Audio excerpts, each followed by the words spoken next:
Awesome. Well, here we go again for round 2 of this bullshit. Less is Now challenge officially done. It's been 30 days. It's honestly been pretty great. I've really enjoyed it. It was really a good time and a really good experience. I'm really glad that I took the time out of my life to do it.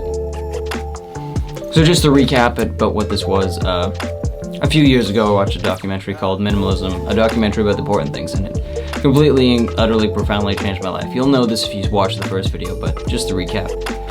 The second version of the documentary, the follow-up just dropped a month ago, I guess now, almost exactly right on New Year's, and I watched that, and at the end of that, they challenge you to get rid of 1 thing on the first day of the next month, and then 2 things on the second day, and 3, then 4 on 4, and then so on and so forth until you get to the last day, where it's 31 days, 31 things you gotta get rid of, and it's about 500 things, and well, the month's done and I've gotten rid of about 500 things. Honestly, I've gotten rid of more. It was surprisingly easy and underwhelming, the challenge. It was 500 things, that sounds crazy. But in the beginning, getting rid of the first few was challenging, and then I kind of got over that. And then in the middle, it got challenging again when I was getting rid of 15, 16 things a day, having to pick out all these things and not knowing where to look and looking at all the places of the things that I see every day. It was I don't want to get rid of that.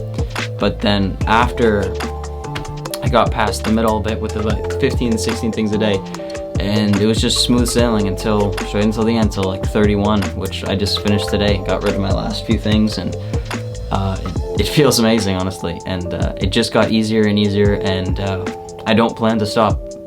not a chance in the world. I'll stop for a little bit just to reorganize shit and see what all is gone, but more stuff will definitely be leaving. I ended up getting rid of just over 500 things. I mean, that's a rough term, but because sometimes I would get rid of a box of Nerf darts that's got 50 darts in it, be fuck it, 1 thing, why not? That we just classify that as 1. So about 500 things. It was great. It was a really good experience, but profoundly, I just feel almost no different. My space, my environment looks almost exactly the same. The biggest surprise about all this is how little I notice any of the things that I'm about to get rid of. 500 things gone from my life, and I don't think I'll notice or miss a single one of them for a moment. I don't even think I'll even know they're gone. I got rid of a bunch of hats, a bunch of clothes, a bunch of old toys, probably 15 or so camera and tripod boxes and stuff. I just get this and I just keep it, because I was if you want to sell it in the future, you're gonna want it, but that's bullshit. You don't need it. So there's so many things that I just fuck. There we go, lights back on, we fixed it. Yeah, the tripod boxes. So so many things that I just won't notice are gone. My space looks almost exactly the same. Almost all of the stuff that I got rid of was just from obscure cracks or back corners of my room or closets that I never look in. So honestly, it really, none of these things impact my life ever in any way, and they haven't. So I didn't do the challenge as you were supposed to. Instead of getting rid of things every single day or actually having it out of the house, I just compiled it into 1 massive pile that takes up a large part of my floor space these days. And I just wanted to do that because I wanted to see what 500 things would look like. Because it's such an arbitrary number, or arbitrary statement. 500 things, it's what is that? So I just really wanted to see what that was, and now I know what 500 things looks like, and it kind of gives me a better perspective of if I was to do this again, start February tomorrow, and start getting rid of it, more things, start at 1 again. I kind of have a better idea of the scale of what will be going, and that's really nice. So I'll explain the story behind a few of these things quickly for you. Throw it out to 16. I got this for my birthday when I was 6, never got rid of it. It's been broken for about 15 years. So that I got rid of a bit of it, then never moved past. Meditating. Film editing books, don't need them anymore. Hats that I bought and then never wore because they're not stylish, because my style was bad at one point and now it's better. Shield I got for my birthday when I was 10. Box of Nerf darts. I don't even have a Nerf gun. Every single one of my camera boxes. about 8 calculators. A lot of calculators. Mementos of past relationships that I forgot I had. Getting rid of these actually gives you a lot of closure. Yeah, actually, I forgot to talk about that. Closure.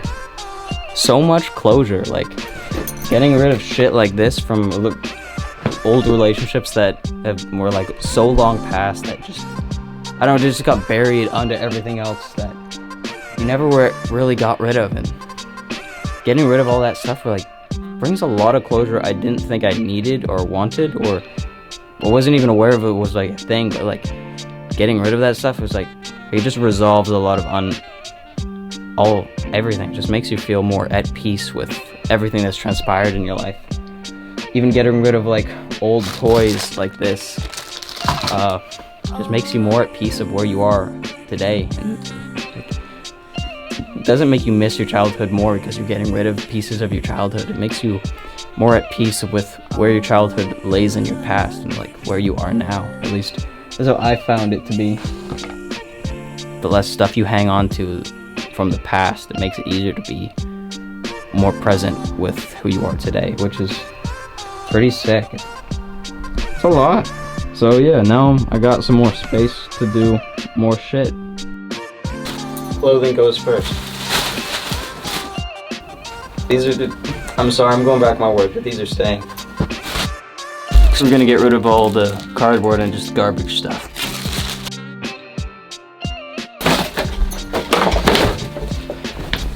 I may be getting rid of all the boxes, but I'm gonna keep this one souvenir for the ceiling.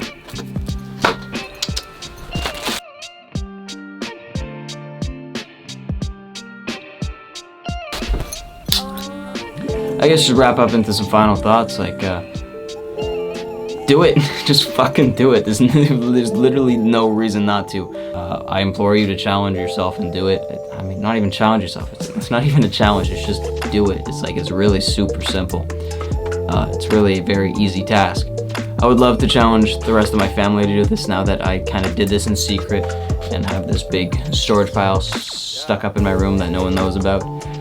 I feel like they could really benefit from it. It's been a huge point of contention in our lives. We're living together, it's just stuff around, which I'm sure it's been a point of contention for everyone. It's like, stuff gets in the way of relationship. Thank you, Matt Davila and the Minimalists, for starting this movement and really being champions of this lifestyle. And not to say I'm a minimalist, because as you can see, I got a lot of shit around me, and I will continue to be an extravagant maximalist in decoration and in art and everything, but I'm gonna be more intentional with the things I do have. I'm gonna still have a lot of fucking things, that's for sure. My wardrobe is still gonna be huge. I'm still gonna have a million clothes. I'm still gonna have a ton of knickknacks all over my desk. I'm still gonna have a million things pinned to my ceiling, pieces of artwork, random notes. None of that is ever going away, but I'm just gonna make sure that every one of the things that I do have, I do care about and I do want.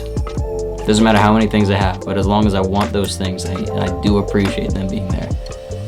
They're allowed to stay. So, thank you for your time. And a few of you guys left comments on the last video saying that you were also doing this challenge, which was super great to hear and really nice to be kind of like get a taste of what this YouTube community kind of is. Like, people just randomly leaving you comments and be like, hey, I'm doing that thing that you're doing. It was really kind of weird to be a part of it for the first time.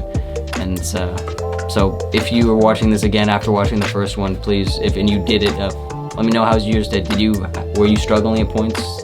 What was your journey like? I've been busy shooting a lot of music content and other stuff recently, so uploads are a bit inconsistent, but thank you for sticking around, and I'll see you in the next one. Gosh, I just realized that I do that probably because I've watched so much Peter McKinnon, because it's like the same outro as he does. But yeah. Toodaloo.